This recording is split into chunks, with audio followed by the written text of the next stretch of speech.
나는 한때 나라를 지키는 사람이라 믿었다. 아니, 믿어야만 했다. 의심은 곧 배신이었고 질문은 곧 반역이었다. 하지만 지금 돌이켜보면 나는 사람을 지키지 못한 사람이었다. 나 자신조차 지키지 못했다. 내 이름은 리현철. 북한 보위부 소속의 정보요원이었다. 14살 때부터 시작된 일이었다. 영지학교에서 선발됐다. 동무는 당과 조국을 위해 특별한 임무를 수행하게 될 것이라고 했다. 그날부터 나는 평범한 소년에서 국가의 그림자가 됐다. 처음엔 자랑스러웠다. 선택받았다는 사실이. 부모님도 기뻐하셨다. 우리 현철이가 나라를 지키는 일을 한다며 어깨를 두드리셨다. 하지만 곧 알게 됐다. 이 일이 무엇을 의미하는지. 내 임무는 남조선 방송을 분석하고 그들이 퍼뜨리는 적대 선전을 반박하는 일이었다. 하루에 10시간씩 모니터 앞에 앉아 나만의 뉴스와 드라마, 예능까지 모든 걸 시청했다. 아이러니하게도 나는 북한에서 남한을 가장 많이 본 사람이었다. 그들의 거리를, 삶을, 웃음을. 하지만 그 모든 걸 적대적이라는 프레임으로 봐야 했다. 보고서를 썼다. 매일같이. 남조선 자본주의의 모순, 태폐적 문화의 실상, 미제의 선전 전략 분석. 그런 제목들로.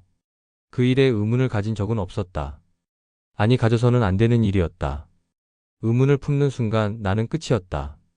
우리 가족도 끝이었다. 그게 이 체제의 룰이었다. 생각하지 마라, 믿어라, 복종하라. 그렇게 15년이 흘렀다. 어느 날부터인가 꿈을 꾸지 않게 됐다. 아니, 꿈을 기억하지 못했다. 내 안에 무언가가 죽어간 것 같았다. 거울을 볼 때마다 낯선 사람이 보였다. 이게 나인가? 이 텅 빈 눈을 가진 사람이? 하지만 곧 고개를 돌렸다. 생각하지 않으려 했다. 하지만 어떤 것들은 생각하지 않으려 해도 파고든다. 마음속 깊은 곳에서 속삭인다. 이게 정말 옳은 건가? 내 인생을 송두리째 흔들어 놓은 한 장면이 그날 내 눈앞에 나타났다. 2023년 4월 15일 태양절이었다. 나는 평소처럼 사무실에 앉아 있었다. 그날따라 밖은 화창했다. 봄볕이 창문으로 들어왔지만 내 안은 여전히 겨울이었다. 그때 상부에서 파일 하나가 전송됐다. 긴급 분석 요청, 최우선 처리. 나는 파일을 열었다. 그리고 모든 것이 멈췄다. 그날은 평범한 근무일이었다. 상부에서 나만 뉴스 영상을 하나 보내왔다. 이 내용을 분석하고 보고하라. 그저 그런 일상이었다. 커피 한 잔을 옆에 두고 플레이 버튼을 눌렀다. 뉴스 앵커의 목소리가 들렸다. 탈북민 특집 인터뷰였다. 오늘은 북한 무역대표부에서 근무하다 탈북한 한 여성의 이야기였다. 그때까지만 해도 나는 펜을 들고 메모를 준비했다. 또 하나의 배신자 사례 정도로 생각했다. 그런데 화면 속에서 낯익은 얼굴이 보였다. 처음엔 착각이라 생각했다. 비슷하게 생긴 사람이겠지.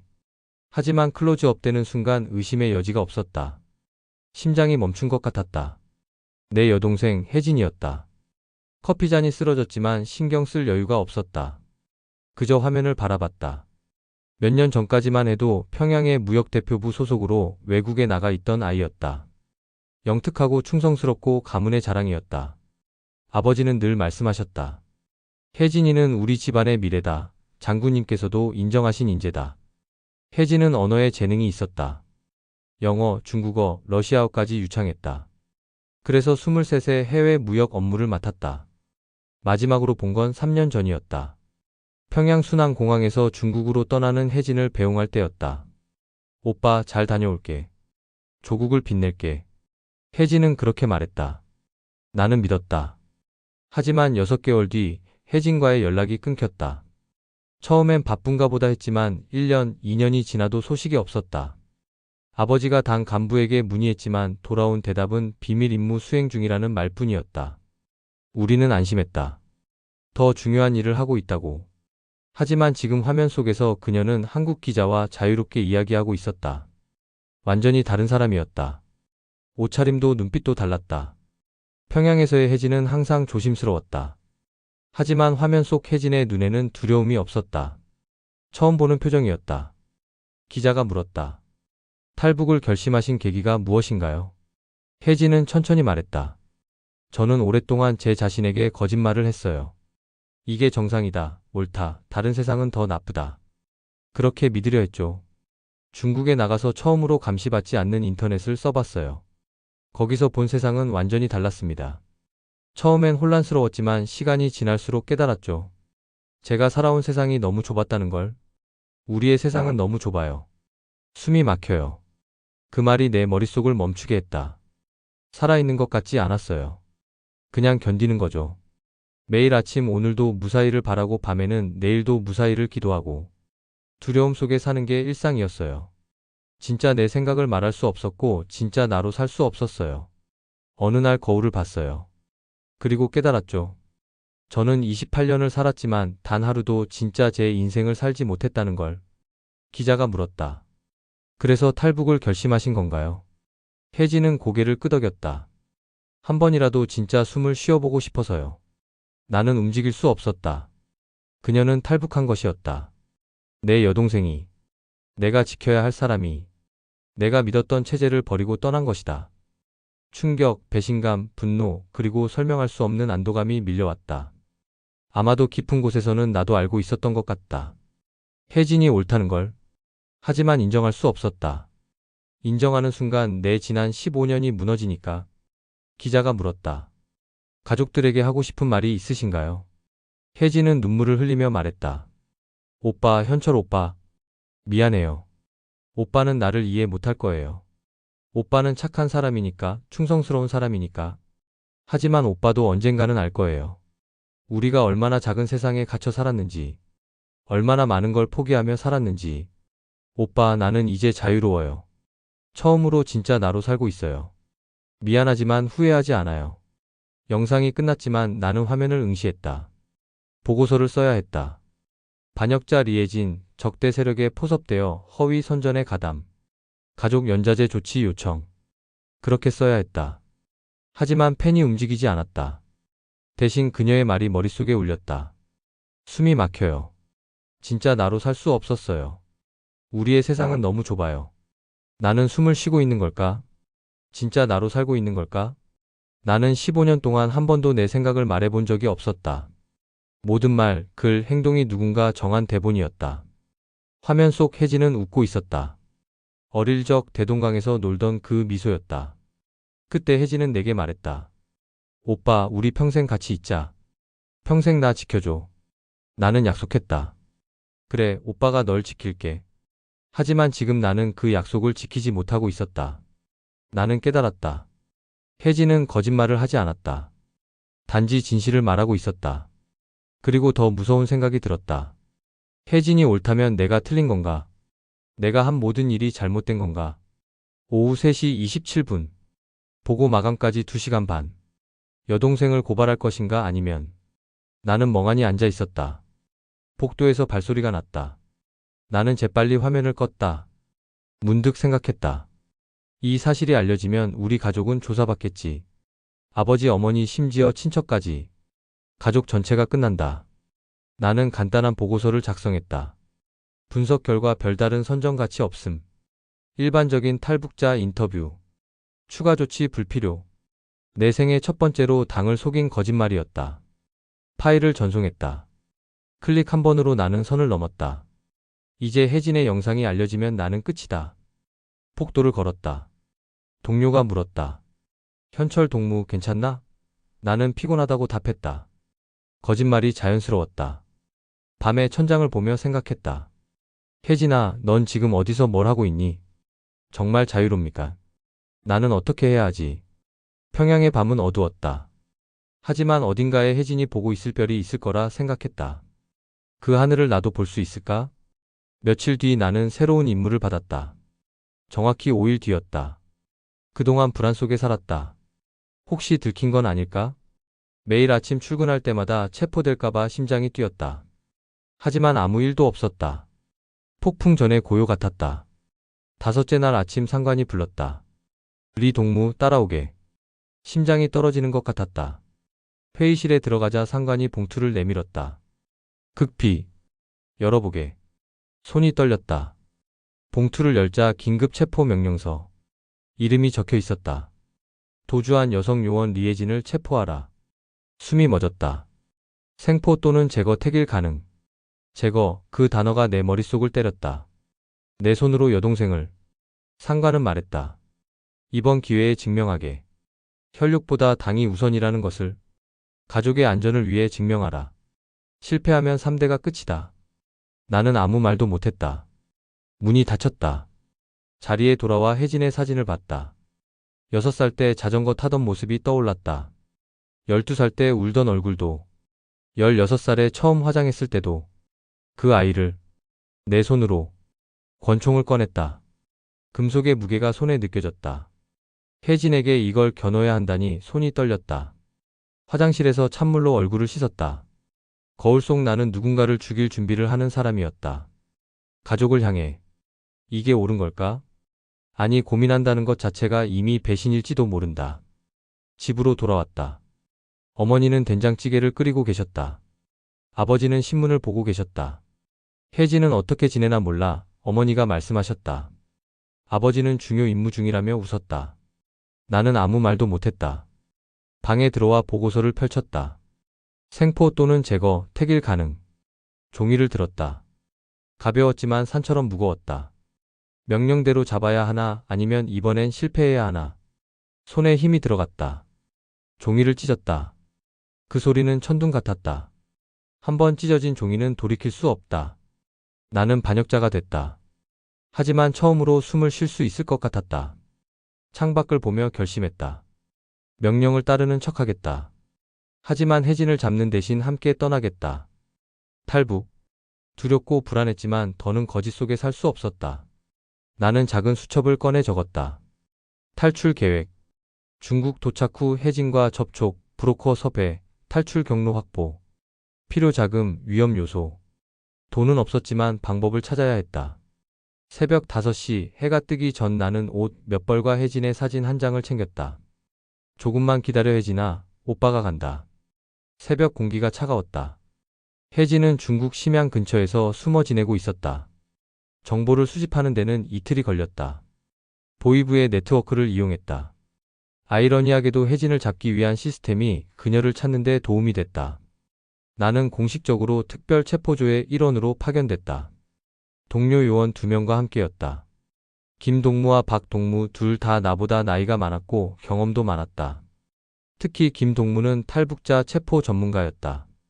이미 7명을 잡아온 경력이 있었다. 리 동무, 첫 해외 임무지냐? 긴장하지 마. 우리가 있잖아. 김동무가 내 어깨를 두드렸다. 호의적인 제스처였지만 소름이 돋았다. 이 사람들과 함께 혜진을 찾아야 한다는 사실이 끔찍했다. 신의주를 거쳐 중국으로 넘어갔다. 우리는 무역 대표단으로 위장했다. 압록강을 건널 때 심장이 목까지 올라오는 것 같았다. 다리 위에 서서 강물을 내려다봤다. 같은 물이었지만 북한 쪽과 중국 쪽의 색깔이 달라 보였다. 이 강을 건너면 나는 더 이상 북한 요원이 아닐 수도 있겠다는 생각, 돌아올 수 없을지도 모른다는 두려움. 하지만 발걸음을 멈추지 않았다. 혜진을 만나야 했으니까. 중국 땅에 발을 디디는 순간 공기가 달랐다. 같은 하늘인데 왠지 더 넓어 보였다. 같은 공기인데 더 가볍게 느껴졌다. 단둥은 활기찼다. 상점들이 질비했고 네온사인이 밝았다. 김동무가 말했다. 여기도 타락했어. 자본주의에 물들었단 말이야. 하지만 그의 눈에도 부러움이 비쳤다. 우리는 조선족 협조자의 집에 머물렀다. 낡은 아파트였지만 북한의 일반 가정보다는 나았다. 목표물의 위치를 파악했습니다. 협조자가 지도를 펼쳤다. 심양 근처 조선족 마을의 한 아파트였다. 브로커의 도움을 받아 신분을 숨기고 있었고 외출은 거의 하지 않았다. 무장은 없었다. 김동무가 웃었다. 쉽겠네. 새벽에 급습하면 돼. 내 심장이 빠르게 뛰었다. 리 동무 자네가 먼저 설득해봐. 새벽 4시 출발했다. 심양까지 3시간 거리. 나는 뒷좌석에 앉아 창밖을 바라봤다. 혜진아, 내 경고를 받았을까? 도망갔을까? 한편으로는 그녀가 없기를 바랐다. 하지만 다른 한편으로는 만나고 싶었다. 심양에 도착했을 때는 이미 해가 졌다. 낡은 아파트 3층, 문패도 없는 302호. 김동무가 내게 신호를 줬다. 자네가 먼저 노크해. 오빠 목소리면 문을 열 거야. 나는 노크했다. 안에서 움직임이 느껴졌다. 누구세요? 그 목소리를 듣는 순간 눈물이 났다. 나야, 현철이 오빠야. 긴 침묵 끝에 문이 열렸다. 혜진이었다. 머리는 짧아지고 얼굴은 여유였다. 그래도 내 여동생이었다. 서로 말없이 서 있었다. 그때 김동무가 나타났다. 리혜진 동무, 조국으로 돌아갑시다. 혜진이 물러섰다. 오빠, 정말 날 잡으러 온 거야? 가슴이 찢어졌다. 리 동무, 뭐 하는 거야? 붙잡아. 나는 그의 팔을 붙잡았다. 제가 설득해 보겠습니다. 10분만 시간을 주십시오. 김동무는 10분을 허락했다. 방 안으로 들어갔다. 혜진과 나 둘만 남았다. 오빠, 정말 오빠야? 왜 왔어? 나를 데려가려고? 나는 권총을 꺼내 바닥에 내려놓았다. 나 너 잡으러 온 거 아니야. 어젯밤 전화한 사람 나야. 혜진의 눈물이 흘러내렸다. 왜 그랬어? 오빠는 보이부 요원이잖아. 나는 말했다. 너의 인터뷰를 봤어. 그리고 깨달았어. 내가 옳았다는 걸. 우리가 너무 좁은 세상에 살고 있었다는 걸. 미안해. 오빠가 너무 늦었어. 혜진은 과도를 떨어뜨리고 울었다. 나도 무릎을 꿇고 그녀를 안았다. 오빠, 오빠. 7년 만에 처음으로 안았다. 밖에서 노크 소리가 났다. 리 동무, 시간이 다 됐네. 혜진이 놀랐다. 괜찮아. 내가 있어. 문을 열었다. 김동무가 물었다. 설득했나? 같이 가겠답니다. 혜진은 고개를 끄덕였다. 연기였다.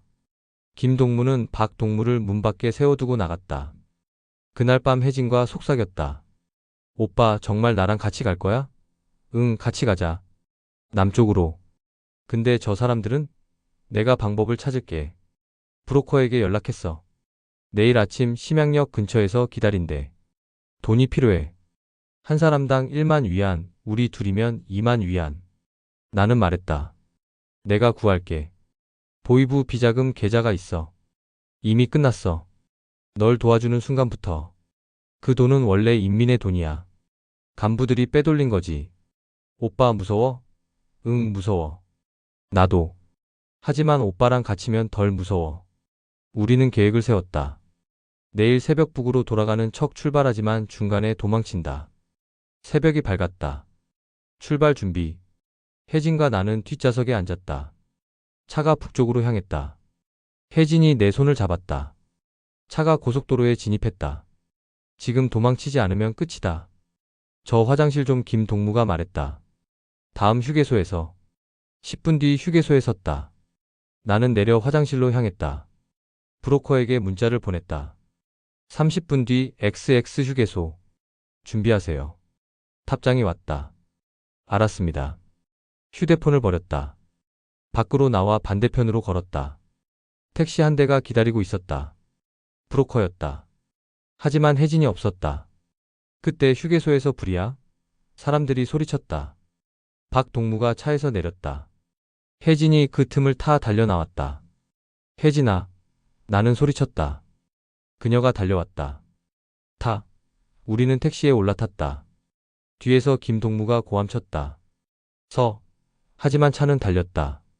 뒤에서 추격이 시작됐다. 고속도로를 달렸다. 브로커가 속도를 높였다. 혜진이 내 팔을 붙잡았다. 괜찮아. 우리 해낼 거야. 브로커가 산길로 빠졌다. 좁은 길, 구불구불한 길. 뒷차가 멀어졌다. 30분 뒤 작은 마을. 차를 갈아탔다. 여기서부터는 제 동료가 모십니다. 우리는 다시 남쪽으로 향했다. 혜진이 뒤를 돌아봤다.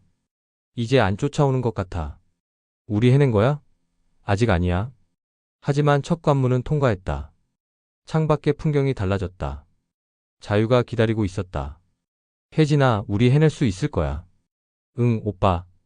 같이 가자. 끝까지. 탈출은 새벽 3시에 시작됐다. 중국에서 한국으로 가는 방법은 여러 가지가 있었다. 하지만 우리는 가장 위험한 길을 택했다. 다시 북한을 거쳐 남한으로 가는 것. 브로커가 말했다.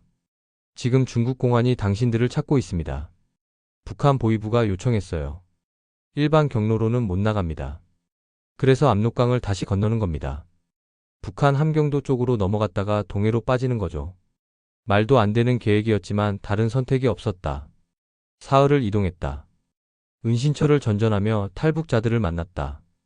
남쪽에 아들이 있는 할머니, 아기를 아는 젊은 부부. 모두 같은 꿈을 꾸었다. 자유. 그날 밤 우리는 밀수선을 탔다. 달도 없는 밤. 엔진 대신 노를 저었다. 물소리만 들렸다. 강물은 얼어 있었고 얼음이 깨질 때마다 심장이 멈췄다. 혜진의 손을 잡았다. 괜찮아. 조금만 더. 불빛이 보였다. 북한 순찰대였다. 엎드려. 숨이 멎었다. 불빛이 가까워졌다. 저기 뭐 있는 것 같은데? 그냥 얼음 덩어리겠지. 가자. 발소리가 멀어졌다. 다시 움직였다. 배는 얼음에 막혀 멈췄다. 걸어야 했다. 얼음 위를 한 걸음씩 걸었다. 할머니가 미끄러졌다. 괜찮으세요? 고맙네. 우리는 계속 걸었다. 그때 얼음이 깨졌다. 한 남자가 빠졌다. 총소리가 터졌다. 뛰어. 우리는 미끄러지며 달렸다. 총알이 얼음을 깨고 물기둥이 솟았다. 할머니가 다쳤다. 돌아가려 했지만 혜진이 말렸다. 안 돼, 우리도 죽어. 브로커가 할머니를 업었다. 가. 계속 가. 총알이 스쳤다. 귀가 멍해졌다. 가자. 이번엔 끝까지. 우리는 끝까지 달렸다. 드디어 땅을 밟았다. 도착했다. 하지만 여전히 북한 땅이었다. 숲으로 숨었다. 숨이 찼다. 괜찮나요? 다리가 다친 할머니, 울고 있는 아기. 혜진이 물었다. 이제 어디로 가요? 동쪽으로, 동해까지 사흘. 우리는 걸었다. 새벽이 밝았다. 하늘이 붉게 물들었다. 혜진이 울었다. 나는 그녀를 안았다. 우리 살았어. 해가 떠올랐다. 하지만 아직 끝이 아니었다. 낮이 되기 전에 더 가야 했다. 우리는 동쪽으로 산속을 지나 걸었다. 낮엔 숨고 밤엔 움직였다. 셋째 날 밤 드디어 바다가 보였다. 동해였다. 작은 어촌, 낡은 어선 한 척. 남한에 도착했을 때 처음으로 마음이 멈췄다. 첫 일주일은 조사였다. 수많은 질문에 답했고 거짓말 탐지기와 심리 검사를 받았다. 나는 간첩이 아니라고 그저 여동생을 지키려 했다고 말했다. 결국 우리는 통과했고 하나원으로 보내졌다. 거기서 3개월을 보냈다. 말투부터 다시 배워야 했다. 동무 대신 친구 먹겠습니다. 대신 먹을게요. 신용카드 쓰는 법, 지하철 타는 법, 스마트폰 쓰는 법을 익혔다. 같은 언어를 쓰지만 다른 나라였다. 그리고 내 이름이 바뀌었다. 리연철은 사라지고 김민수가 되었다. 혜진도 박지은이 되었다. 누가 김민수 씨하고 부르면 한 박자 늦게 돌아봤다. 내가 누구인지 잠깐씩 잊곤 했다. 하나원을 나와 서울에 정착했다. 작은 원룸을 얻었다. 첫날 편의점에서 계산을 못해 헤맸다. 북한 돈을 꺼내 들고서야 깨달았다. 버스에서는 어디로 찍는지 몰라 눈치를 봤다. 사소한 일마다 어색하고 서툴렀다. 혜진은 탈출 과정의 상처로 병원에 누워 있었다. 밤마다 악몽을 꿨다. 나는 손을 잡고 괜찮다고 말했다. 우리는 안전하다고, 이제는 다를 거라고. 하지만 문 두드리는 소리만 나도 심장이 멎는 것 같았다. 정말 안전한 걸까 스스로에게 묻곤 했다. 사람들 속에 섞여 살려면 더 배워야 했다. 도서관에 가서 나만의 역사와 문화를 읽었다. 카페에서 아무거나요라고 말하던 시절을 지나 아메리카노를 주문하는 법을 익혔다. 치맥이 뭔지도 알게 됐다. 어떤 날은 누군가 내 말투를 흉내내며 수군댔다. 간첩일 수도 있다고. 귀를 막고 싶었지만 들렸다. 그래도 포기하지 않았다. 하루에 하나씩 익혀갔다. 버스에서 내리는 방법, 이력서 쓰는 법, 면접에서 웃는 타이밍. 일을 구해야 했다. 경력 칸에 북한 보위부 정보요원 15년이라고 쓸 수는 없었다. 경력 없음이라고 적었다. 35세 경력 없는 남자. 수십 번 떨어졌다. 북한에서 오셨다고요로 시작해 죄송하지만으로 끝나는 말들을 들었다. 그러다 기술학원에서 전화가 왔다. 컴퓨터를 다룬다고 했는데 어느 정도냐고 물었다. 나는 프로그래밍과 네트워크, 보안을 말했고 북한에서 남한 방송을 분석하며 익힌 기술이라고 덧붙였다. 시범 강의를 해보라고 했다. 떨렸지만 최선을 다했다. 학생들이 웃고 질문했다. 합격 통보를 받았다. 처음으로 제대로 된 일자리를 얻었다. 시간이 흘렀다. 1년, 2년, 3년.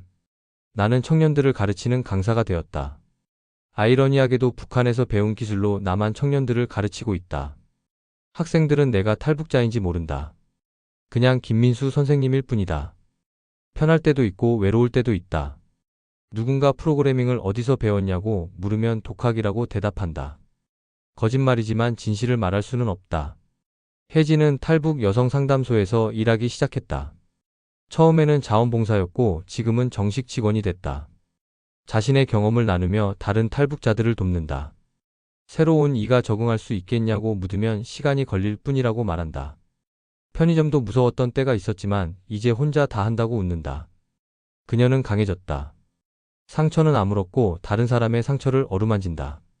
그 모습을 볼 때마다 자랑스럽다. 우리는 가끔 홍대 근처 작은 카페에서 만난다.